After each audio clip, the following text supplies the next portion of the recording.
gentlewoman from California, Ms. Chu. Thank you, Mr. Chair.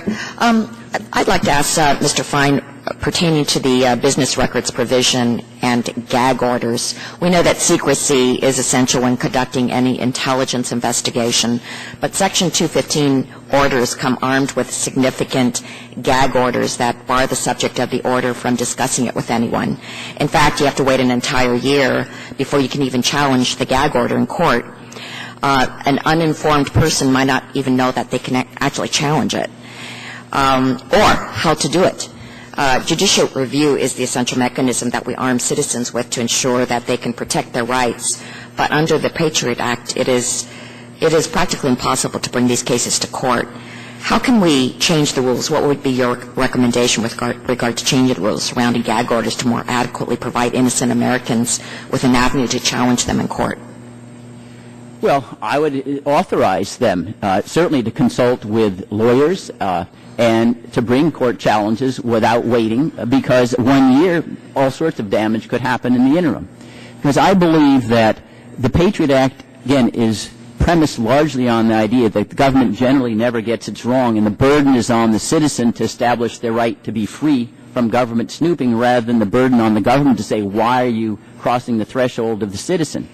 And certainly there have been instances where the gag orders were challenged. A couple of cases held that they were unconstitutional because they interfered with the due process right to challenge an alleged violation of the law.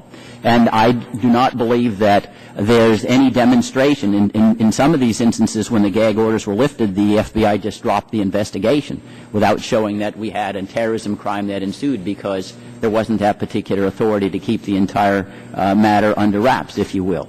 And I think that anyone who receives some government-issued document should have a right to go into court and challenge its legality. That's what the rule of law is about.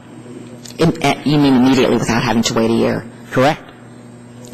And also you discuss the fact that subjects are frequently kept in the dark when they're the subject of these investigations, because much of the information is requested directly from third parties, such as telecommunication companies or Internet service providers. And not only is the subject never told that their information is being shared with the government, the third parties hardly ever have any incentive to even question the government's actions. In fact, the legal costs for those third parties are a strong barrier, and they find that it's just easier for them to cooperate. This essentially allows the government to compile information regarding individuals without notice, providing they claim it is relevant to a national security investigation. Should the government be required to give notice to the subjects of these investigations? Yes, I believe that's true. And I believe in other circumstances, for instance, when there are tax investigations or the Bank Privacy Act, the Congress went out of its way and by statute did allow, in limited circumstances, the target to be of the investigation be notified, even though the target wasn't specifically the recipient of the subpoena or for the investigative demand.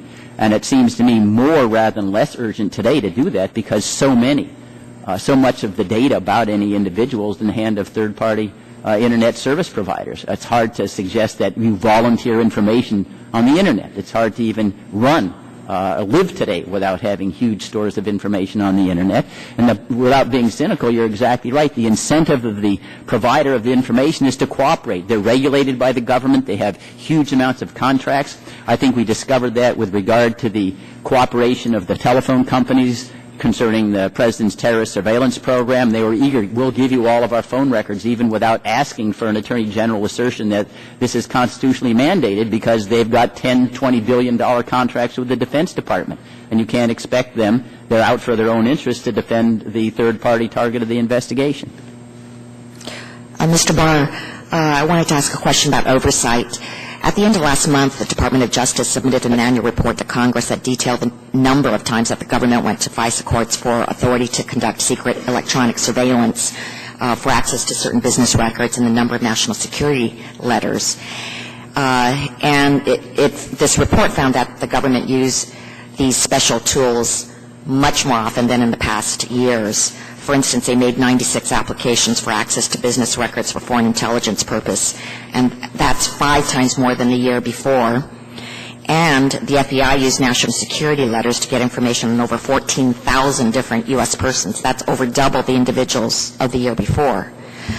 I'm greatly concerned about the increase in government access to personal information without the proper checks and balances. And we know that there have been times when the FBI has abused this. The time of the gentleman has expired.